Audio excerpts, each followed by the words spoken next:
Espero no provocarle sueño y que cuando continúe la misa pueda cumplirse lo que dice el Evangelio. Al despertar hicieron lo que el Señor les decía, que es celebrar a San José. Pero bueno, también es parte de la vida la penitencia, ¿no? Y estamos en tiempo de Cuaresma, si bien con esta pausa de celebración, la de hoy, la del día de la Anunciación del Señor, el 25. Hace 8 años, en la fiesta de San José, el Papa Francisco celebraba la misa de solemne inicio del pontificado. La solemnidad, porque en realidad fue elegido el día 13. Y ahí señalaba cosas que también han cantado al ingreso. Las menciono nada más para calentar los motores del corazón y modelarlo según este santo que el Señor nos presenta como modelo, en lo oculto, en las sombras, custodio de María y de Jesús, por lo tanto de la Iglesia. Pero, ahí está el modo, no es el abran cancha, señores, que entro, sino con discreción, humildad, silencio. Y a su vez fidelidad, que significa presencia constante. No es como la luz de giro del auto, a veces se prende, a veces no se prende, ¿no es cierto? Constante, constante, con fidelidad total. Porque miren,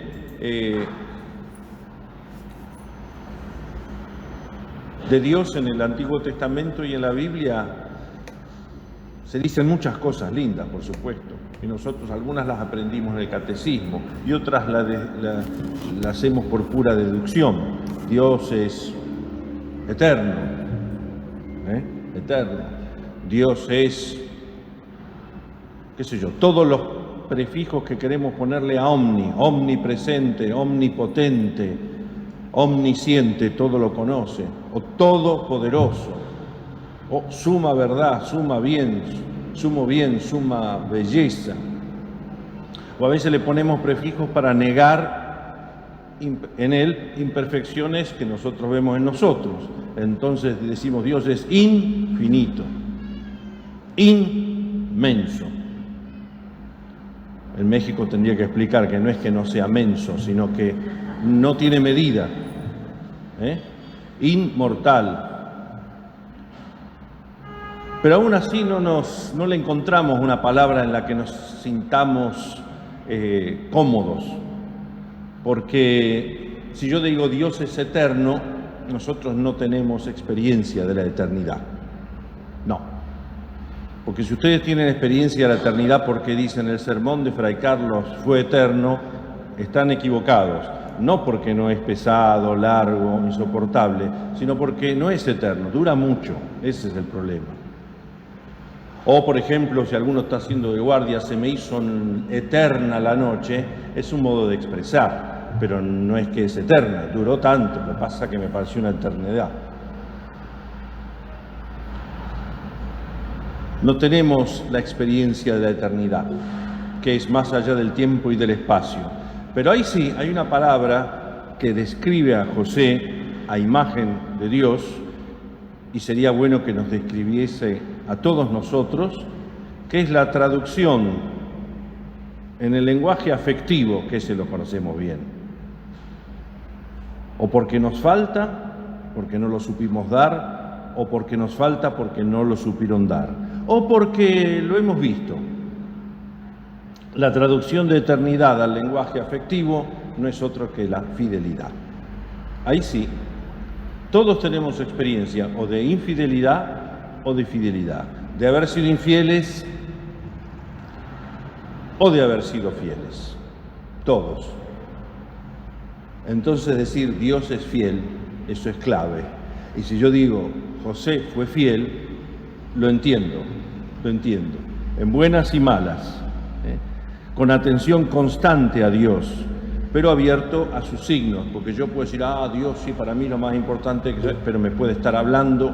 Y había un chiste cuando yo era chico, chiste, no hay que contar chistes, pero es gráfico, de Mafalda, ¿no?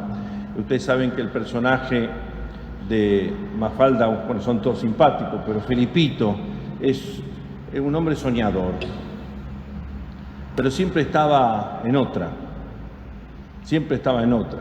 Entonces, esa mañana se levantó, iba caminando a la escuela y digo, debo atender a la maestra, debo atender a la maestra. Todos los cuadritos decían, pasaba a las calles, debo atender a la maestra. Estaba sentada en el aula, debo atender a la maestra. Y atrás se veía escrito que la maestra lo estaba llamando, debo atender a la maestra, debo atender. Felipe, al frente, debo atender a la maestra. Claro, estaba, me imagino que también en el servicio a la seguridad, etcétera, etcétera. Tenés que estar atento a cualquier cosa, tengo que estar atento, y estoy tan ensimismado que me pasa un elefante verde por al lado y yo ni lo veo. Estaba atento. Entonces esa atención constante, abierto a sus signos y disponible a sus proyectos.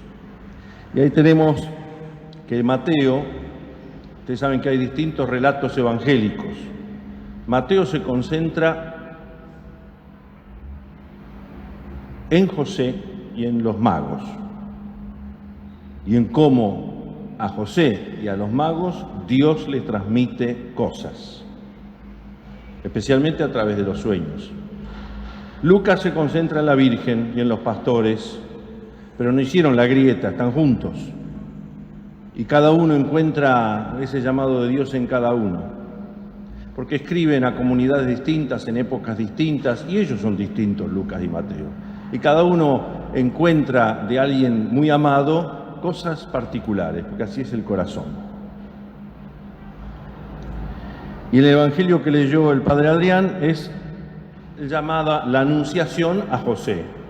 Así como el 25, el día de la Anunciación, el miércoles, sí, leeremos el evangelio de Lucas. El ángel Gabriel, ya no en sueños, se le puso así a María. Y tal como pasaba con el personaje José, el hijo de Jacob en el Antiguo Testamento, bueno, Dios le habla de sueños. Ustedes saben que la palabra, si yo digo sueño y le digo ahora, no tenemos tiempo porque está ahí, todo está lleno de cámaras por todos lados, entonces no puedo recorrer con un micrófono como periodista famoso o tristemente célebre, cada uno elige qué significa sueño, y depende cada uno. Ya están dormidos y tengo sueño. Sueño es cuando tenés sueño. Y si yo digo sueño,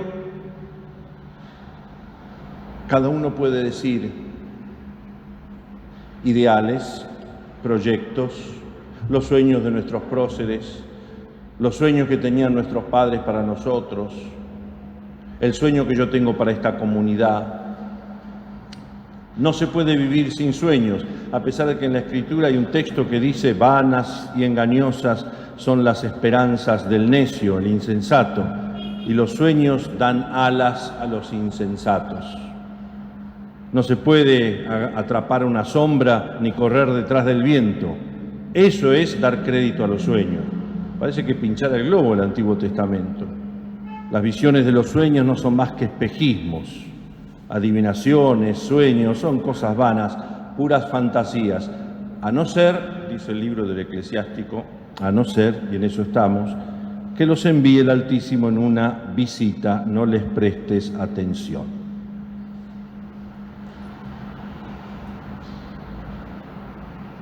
Hay un libro, hace poco en una charla en otra parroquia sobre San José, preparando esta fiesta, hice referencia a ese libro, pero todo el mundo lo conoce, aunque no lo hayamos leído, es de Calderón de la Barca, La vida es sueño. Y ahí es un poco negativo, la vida es sueño y los sueños, sueños son. Un porteño, como el que les habla, dirían: no te calenté, los sueños se los lleva el viento. ¿Para qué vas a soñar? No gastes pólvora en chimangos y esas cosas, ¿no es cierto? Y sabemos que José tenía sueños para su vida. Y los sueños que él tenía para su vida tienen un nombre: María. Ya estaba comprometido, estaba desposado. Es decir, la primera parte de la alianza matrimonial ya estaba sellada. Faltaba ir a buscarla a ella para llevarla a su casa. el matrimonio abrazaba todo eso. Pero legalmente, si acaso es importante decirlo, lo es según la ley judía, ya está desposado. Entonces, su sueño se llama María. Sí, su sueño se llama María. Pero ustedes saben perfectamente lo que ha ocurrido.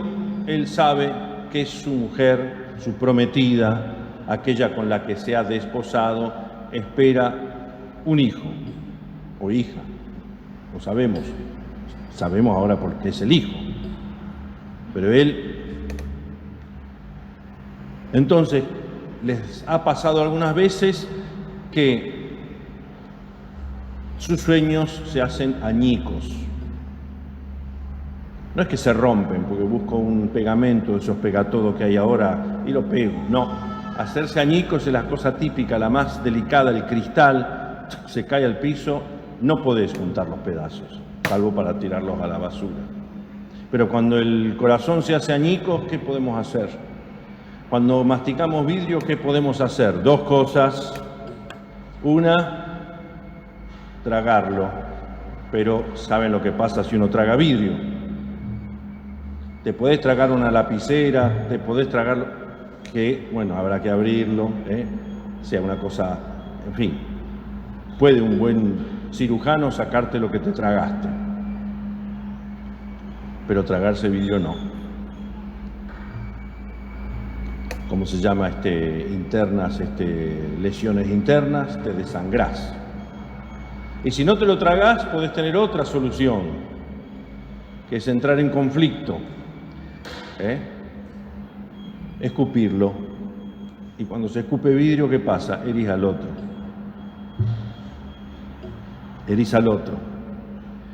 Y ahí viene cómo él se entera, sin hacer de esto el radioteatro de la mañana, pero es así, que su prometida espera familia y que él no es el padre, eso lo sabe.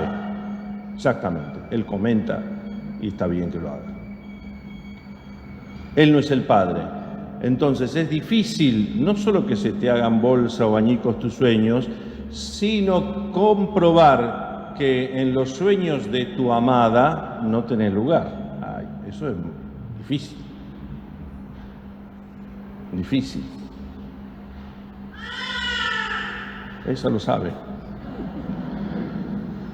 Si él supiera que en el corazón de su madre no tiene lugar, diría exactamente lo que acaba de decir, que parece el último mohicano como tiene el pelo ahí. Así es la cosa. Entonces, ahí aprendemos lo siguiente, que es el gran aprendizaje de la maduración. Que no solo vos tenés sueños, también los demás los tienen. Y eso en una parroquia, en una comunidad, en la milicia, en todos los ambientes comunitarios, uno aprende eso. Con dolor, con alegría, eso cada uno como lo digiere en el corazón, pero que los demás también tienen sueños. Y hay un detalle en el Evangelio de hoy que es clave para entender, que si sueños son proyectos, ideales, metas, reconocer que los otros también tienen sueños, ideales, proyectos, metas, aunque uno no esté en esos proyectos, ideales o metas. Pero el reconocerlo ya, la existencia, ya es un paso de justicia. Dice el Evangelio de hoy que José era un hombre justo. Si yo digo hombre justo, puedo buscar la definición que dan los clásicos romanos. Justicia es la perpetua y constante voluntad de dar a cada uno lo que le corresponde. Y ahí eso se supone que es la justicia. Entonces habrá que ir a alguien que me haga justicia y que diga qué es lo que le corresponde a cada uno. ¿Y qué le correspondía según la ley mosaica? Le correspondía aquello que corresponde al blasfemo, al idólatra, al asesino y al adúltero, la muerte.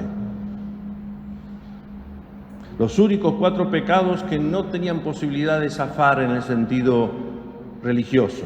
Otros, yo voy al templo, hablo con el sacerdote del Antiguo Testamento, presento una ofrenda proporcionada a mi falta y bueno, ya estás purificado. No como Zafé, pero ¿me entiende? Pero esos 4 pecados no. No. Por eso, a pesar de que David, ¿se acuerdan? David, y él es descendiente de David, José, ¿qué había hecho David? Adulterio y asesinato. Mandó matar al marido de la que él se agarró para él. ¿Y por qué no fue asesinado? Y porque era rey, es el ungido del Señor, nadie lo podía juzgar. Solo él se juzgó y dijo: piedad de mí, Señor, por tu bondad. Un corazón contrito, humillado, no lo rechazas. Devuélveme la alegría de la salvación. Y ahora él, que es justo, en el sentido bíblico justo, y ya vamos a terminar, así no me lo comenta más el muchacho, no es tanto eso que dije, dar a cada uno lo suyo, sino justo en la Biblia es el ajustar mi vida a Dios. Lo decimos en la Constitución Nacional, pese a que nos pese o que no nos pese, invocando a Dios, fuente de toda razón y... ¿Ven? Lo sabían. Hay que leer el prólogo de vez en cuando. La justicia es adúltera, de acuerdo a la justicia humana. Pero él era un hombre justo en otro sentido. Decidió irse, como se dice en el lenguaje teatral, cuando están los guiones o ¿cómo se dice del teatro? El guión, sí. En música la partitura, no me acuerdo en el teatro, mutis por el foro. En el libreto. Decidió eso, irse en silencio por el foro. Cuando uno reconoce la existencia, yo no te pido que reconozca, ay María, no, seguramente yo fui malo, la autoflagelación, que es una excusa muy típica nuestra, la autoconmiseración, la última, ay, porque yo soy una porquería, ay, porque yo soy un desastre, ay, porque yo soy esto, yo soy el otro. Eso se arregla cuando viene un amigo y te dice, sí, es verdad. Bueno, entonces te das cuenta que no es así. No es la autoconmiseración, sino reconocer la existencia, evitar juzgar a la persona, pero esto que ha pasado me hace trizas el corazón, me voy. Alguna vez seguramente han leído el libro Don Segundo Sombra. La última frase, vale la pena leer todo el libro para llegar a la última frase, cuando se despide y dice, me fui como quien se desangra. Así, San José. Pero reconocer la existencia ¿de quién? De ella y de su criatura. Y acá no hay verso que podamos meter. La de ella y la de su criatura, porque si era lapidada, morían los dos. La existencia de ella y de su criatura. Pero basta que a Dios le abramos una indija pequeñísima de justicia, de reconocimiento del otro y de la criatura como tales. No que ella, sí, María es buenísima, seguramente me equivoqué yo. No, la existencia, para que Dios revele cuáles son sus sueños para vos. José, hijo de David, no temas en recibir a María por esposa. Lo que se engendra en ella es obra del Espíritu Santo. Y vos serás su esposo y serás el padre de ese hijo. Y le pondrás el nombre, que eso es en la síntesis en la ley judía de toda la paternidad. De toda la paternidad, no de segunda. De toda la paternidad, no de actor de reparto. De toda la paternidad. Porque así lo reconocerían. ¿No es este el hijo de José? Y lo reconocemos, Jesús es hijo de José. Plena paternidad. La vocación que cada uno ha recibido, cada uno sabrá, no es otra cosa que el sueño de Dios para nosotros. Esa es la vocación. No me refiero a la profesión que realizo, sino a algo mucho más profundo que puedo realizar a través de instrumentos, el ejército, cantar, etcétera, etcétera, etcétera. Pero el ser bautizado miembro de una comunidad. Termino En 1963, aquel famoso pastor protestante, político también, Martin Luther King, marchó a Washington con un montón de gente, afroamericanos, blancos, en la célebre Marcha de los Derechos. Y a los pies del monumento ese de Lincoln, ¿no? el Lincoln Memorial que le dicen, donde ha asumido Obama, donde ha asumido ahora el nuevo presidente de Estados Unidos, pleno invierno ahí, a los pies de Lincoln, que fue asesinado, pronunció el célebre discurso, tengo un sueño. No, como ustedes, tengo sueño, sino tengo un sueño de fraternidad, de integración, un sueño social, un sueño cultural, un sueño, ¿por qué no decirlo como dice querida Amazonia, un sueño ecológico? ¿Y por qué no traducirlo en nuestras comunidades? Un sueño eclesial, de fraternidad. Provocó un gran cambio en las leyes de Estados Unidos y también su asesinato. Bueno, luchar por la justicia, ser fiel y todo eso provoca cosas insospechadas. Que el Señor nos regale realmente construir una patria de hermanos, una comunidad de hermanos. No temas, es la frase que más se repite en toda la Escritura. No temas recibir a María por tu esposa. No temas. 365 veces en la Biblia aparece, no temas, no tengas miedo, no tengan miedo. Ese sueño de Dios le dice a José, ¿quién eres tú? Esposo, padre. ¿Quién es María, tu esposa? Llévala a tu casa, no tengas miedo. ¿Y quién es el hijo? A quien le pondrás el nombre Jesús, que significa Salvador, Emmanuel, que significa Dios con nosotros. Que este Padre amado, en la ternura, la obediencia, la acogida de la valentía creativa, trabajador, en la sombra, no en la selfie, y mucho menos en el self-service, ¿se entiende, no? Estuve toda la noche estudiando inglés para decir eso.